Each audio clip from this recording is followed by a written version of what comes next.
Сәлем бәріне, бүгін біз 16-да екінші есепті шығаратын боламыз. Бұл жерде топтау тәсілін қолданып, көп мүшені көбейткіштерге жіктеңдер депті. Ал бастайық. Бұл жерде бізде ең біріншісінде біз ортақ әріпті көруіміз керек, әріптің немесе санды.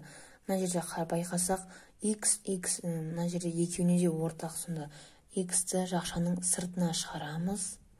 Ал ішіне 9-ды жазамыз, яғни x пен 9 көбейткенде 9x шығады.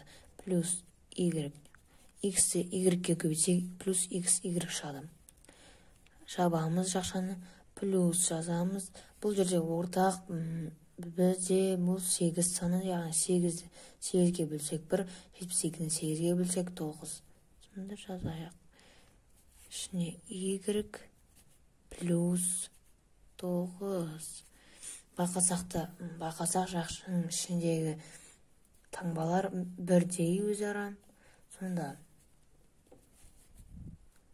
жақшаның ішіне мынау сандар жаза аламыз.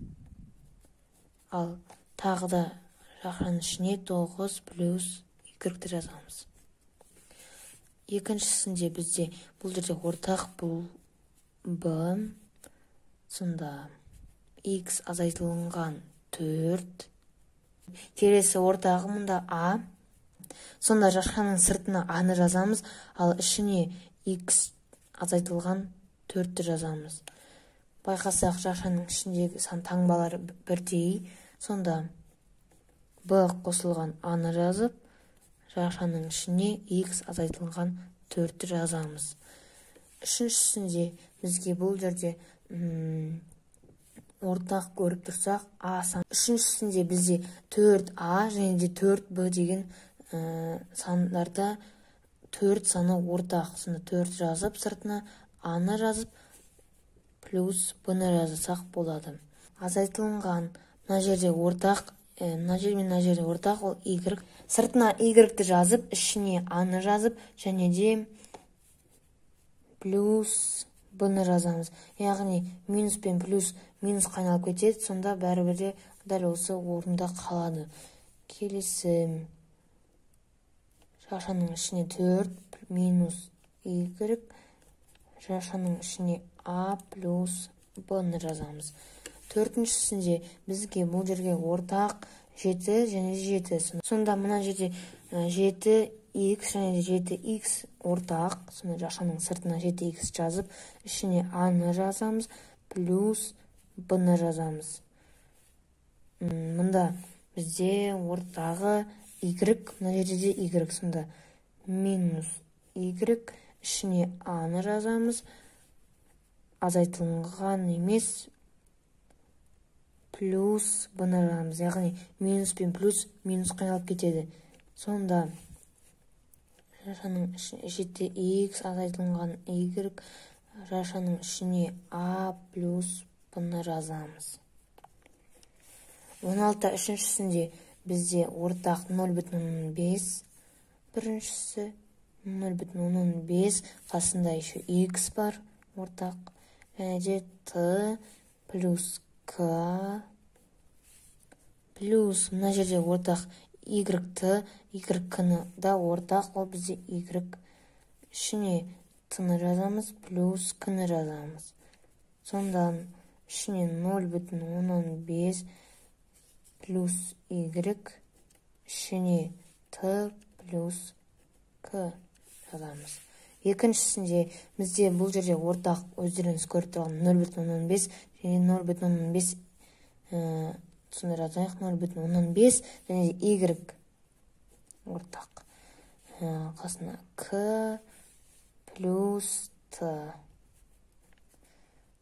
Мұнда плюс болады. Ортақ x, сыртына жазамыз, x-ті, k плюс t-ны жазамыз.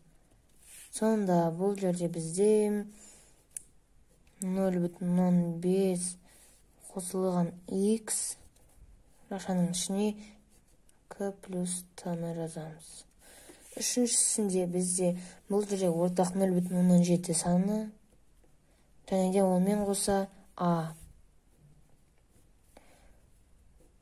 Жақшаның ішіне x жазамыз. Және де плюс y жазамыз. Мына жерде бізде ортақ b мен b, яғни минус b, ішіне x болады. Мына жерде плюс y болады, яғни плюс пен минус қайналып кетеді. Сонда бұл жерде бізде жақшаның ішіне 0,17 санын жазып, a-ны жазамыз, яғни және де минус b-ны жазамыз. Жақшаның ішіне x плюс y жазамыз. 16-4-шісінде бізде дәл сол ойынын, бұл жерде ортақ санды қарап отырсақ, x пен 3-тің арасында x әрібі бар ортақ, бірақ та бұл жерде сандары ортақ емес. Сол себепті біз 2ax-ті 10a санына ортақ қылып аламыз. Яғни 2a-ны жазамыз. Жақшаның ішіне x жазамыз, қалып қойған, және де плюс бұл жерде 5-ті жазамыз. Яғни 2a көбейтілген 5 шығады 10a. Біз бірінші сандарын көбейтеміз. Жақшаның ішіне плюс бұл жерде ортақ сан 3b, ішінде x болады, плюс 5 болады. Яғни 3 5-ке көбейткен кезде 15b болады. Сен жақшаның ішіне 2a-ны жазып, плюс 3b-ны жазамыз. Жақша жабылады, жақшаның ішіне x плюс 5-ті жазамыз. Осымен болады. Екіншісінде бұл жерде ортақ сан қарап отырсақ, 3my және де минус 9m-нің арасында ортақ сан ол 3m. Жақшаның ішіне y-ті жазамыз, азайтылған 3-ті жазамыз. Жақша жабылады. Және де минус, мына жерде минус 2n арасында плюс 6n-нің ортақ бөлімі ол 2n. Ішінде y-ті жазамыз, плюс 3-ті жазамыз. Мұнда плюс емес, минус болады. Минус болады, яғни минус пен минус плюс қайналып кетеді.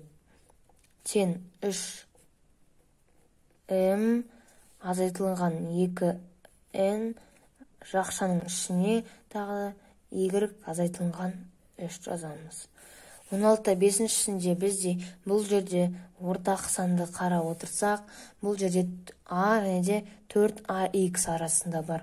Сонда жазайық, a-ны жақшаның сыртына жазамыз, өйткені ортақ сан ішіне 1-ді жазамыз, яғни a-ны 1-ге көбейтсек, бәрі-бірде a шығады. Плюс бұл жерде 4x жазамыз, яғни a мен a көбейтілген 4x, 4ax шығады. Жақша жабылады, минус 0,25 жазамыз, қасына b-ны жазамыз, орта 1-ді жазамыз, плюс, бұл жерде плюс себебі минус пен плюс минус қайналып кетеді. Мұнда бізде 0,25-ті 4-ке көбейтсек, бізде шығады 1 саны. Яғни бұл сан 1-ге әлі жетіспейді. Сонда 0,25-ке 4-ті көбейтсек, 1-ге жетеді сонда. Сол себепті 4-ті жазамыз. 4x жазамыз. Тен бұл жерде жақшаның ішіне a минус 0,25 b-ны жазамыз. Жақша жабылады, жақша қайтадан ашылады да 1 плюс 4x жазамыз. Осыны шығады. Оп-оңай және де түсініксіз жерлері болса, міндетті түрде маған комментарияға жазып кетіңіздер. Мен сіздерге жауап беруге тырысамын.